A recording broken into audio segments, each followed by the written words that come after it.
مرحبا بكم جميعا. أنا علي عبد الله كولو، محامي من مدينة الدرباسية في محافظة الحسكة. في العام 2012 قمت بدراسة تحت عنوان التوزيع الإداري للمناطق الكردية في سوريا. قمت بنشرها وتم نشرها في مركز إسبار أيضا. الآن أقوم بتسجيل هذا الفيديو لأن هنالك البعض من الشوفينيين العروق إسلاميين الذين تجاوزوا النظام في شوفينيته وعنجهيته وإنكاره للواقع والحق فيما يتعلق خاصة بمنطقة الجزيرة، وأنهم ينكرون وجود الكرد أو أن الكرد أقلية في الجزيرة. والجزيرة تاريخيا من آلاف السنين، 5000 سنة، هي منطقة كردية. يعلم من يلم قليلا بالتاريخ أن الجزيرة كانت تابعة للإمبراطورية الميتانية 2400 قبل الميلاد. طبعا دراستي كانت معتمدة على عدة مصادر، سأذكر لكم المصادر. هي أورهان محمد علي من كتاب عبد الحميد الثاني، أنيس مديوانية القامشلي، جونوفيلهم الحوريين، حوريون تاريخهم وحضارتهم، دكتور جمال رشيد أحمد، فوزي رشيد تاريخ الكرد القديم، كمان أيضا جوان سعدون بداية نشوء الحسكة وتوطين العرب البدو فيها من قبل العثمانيين، خالد عيسى دراسات تاريخية، الحزام العربي في ذكراه الثلاثين، عبد الرقيب يوسف الدولة الدوستكية في كردستان الوسطى، محمد أمين زكي تاريخ الدول والإمارات الكردية في العهد الإسلامي، محمد جمال مراحل تاريخ إعمار الجزيرة السورية، محمد عبدو علي جبل الكرد عفرين دراسة تاريخية اجتماعية توثيقية وجغرافية شاملة. طبعا سأختصر هنا الحديث عن الجزيرة لأنه كثر الحديث عن الجزيرة. طبعا بداية نقول نحن مكونات المنطقة في الجزيرة نعيش منذ زمن مع بعضنا البعض، ولا توجد بيننا هذه الحساسيات الكثيرة إلا في الآونة الأخيرة. أصبحت الأمور تظهر على السطح من قبل الشوفينيين الحاقدين، كما قلت الذين تجاوزوا النظام في عنجهيته، فهذا رد عليهم. طبعا الكرد سأتحدث مثالا عن أوركيش. أوركيش كانت مركز المملكة الحورية أواخر الألف الثالث قبل الميلاد. أوركيش طبعا هذه المملكة كانت تمتد من جبال زاغروس حتى البحر المتوسط. العاصمة كانت واشوكاني أي سريكانية المحتلة من قبل تركيا ومرتزقتها من المعارضة السورية.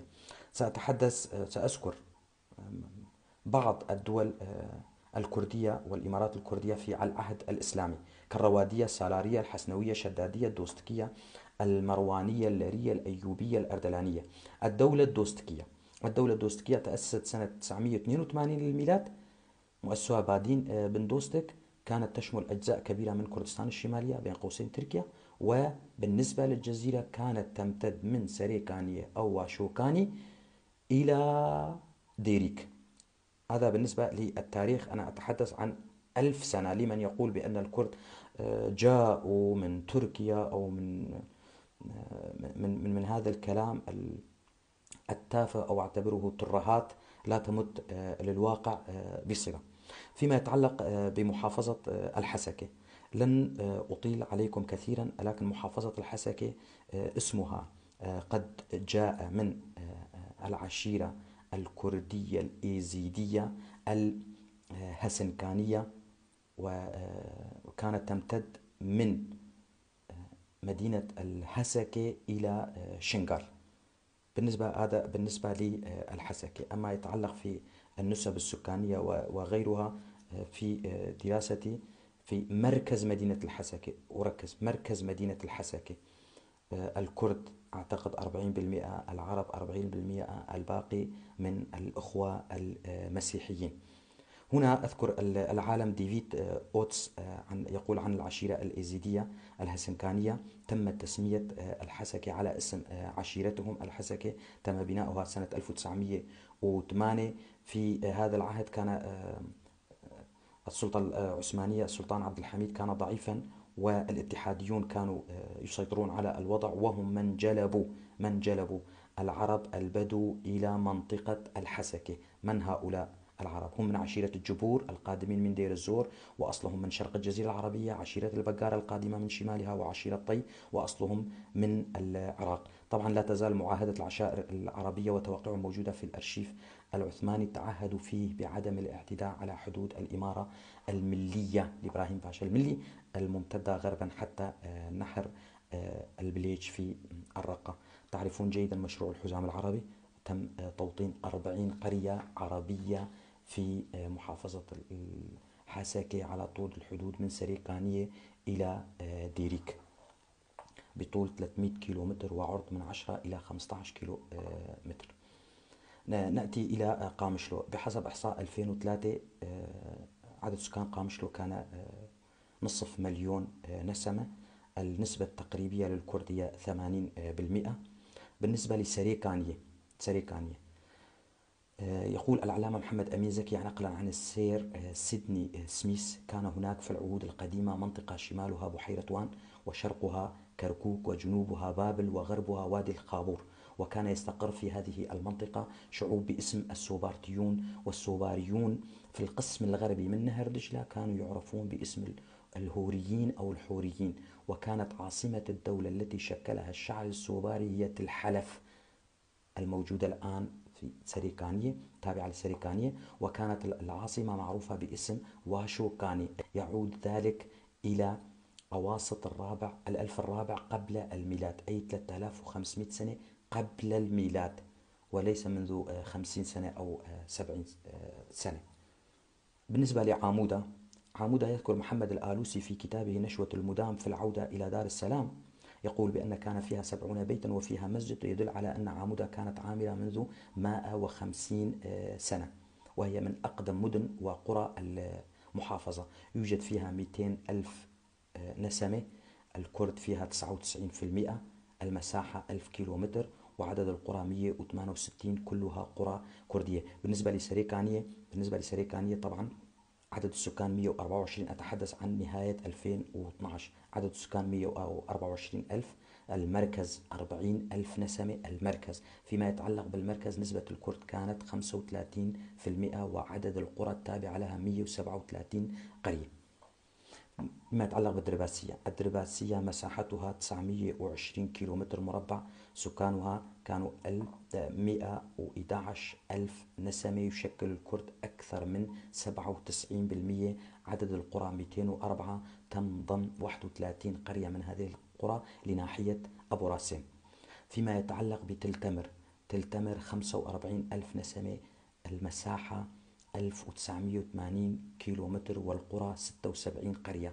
فيما يتعلق بمركز المدينة فهي تتساوى بين الكرد والعرب والأخوة الآشوريين. تلبراك عدد سكانها 50 ألف، مساحتها 116، عدد القرى 295، منها 73 قرية كردية تقع في الجهة الجنوبية. فيما يتعلق بزرقان أي أبو راسم، سكانها 41 ألف نسمة، المساحة 400 كيلو متر مربع، القرى 88 قرية خليط بين الكرد والعرب. تربة السبية تم تعريبها إلى القحطانية سنة 1969. طبعا إن لم تكن الجزيرة كردية لما تم كل هذا التعريب من قبل النظام. عدد سكان تربة السبية 130 ألف، مساحتها 865، وتتبع لها 142 قرية.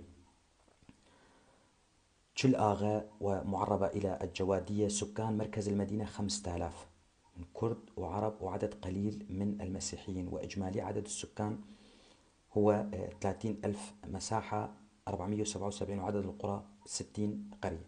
قركيلة معبدة 90 ألف نسمة، نسبة الكرد حوالي 98%، المساحة 102 كيلومتر مربع، 62 قرية.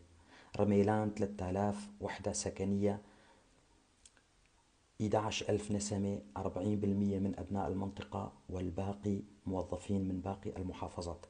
ديريك 175 ألف نسمة، مركز المدينة 50 ألف، منهم 15 ألف مسيحي. قامت الحكومة بتوطين عائلات عربية للتأثير على التركيبة السكانية. المساحة 1140 كيلومتر مربع، وعدد القرى 126 قرية. طبعا بحسب ما توصلت إليه وبحسب منشق من الأمن السياسي في مدينة الدرباسية، قال لي بالحرف الواحد بأنه في العام 2006 مكتب الأمن القومي في سوريا قاموا بتوجيه الأمن السياسي وعن طريق النفوذ كي يعلموا بنسبة الكرد في محافظة الحسكة. قال توصلنا إلى نتيجة، طبعا تعاون مع النفوذ، دوائر النفوذ في المحافظة، بأن عدد الكرد هو 64%. 64% كرد، الباقي من باقي المكونات. قام نظام بشار الأسد والمعارضة الأسوأ منه بقلب هذه النسبة، وجعل نسبة الكرد قولا طبعا 36%. طبعا كما يقول الله سبحانه وتعالى: يريدون أن يطفئوا نور الله. طبعا نور الله لا يمكن إطفاؤه، والحقيقة لا يمكن إطفاؤها، وسيبقى هؤلاء في حقدهم وسيموتون في حقدهم، ولكم الشكر.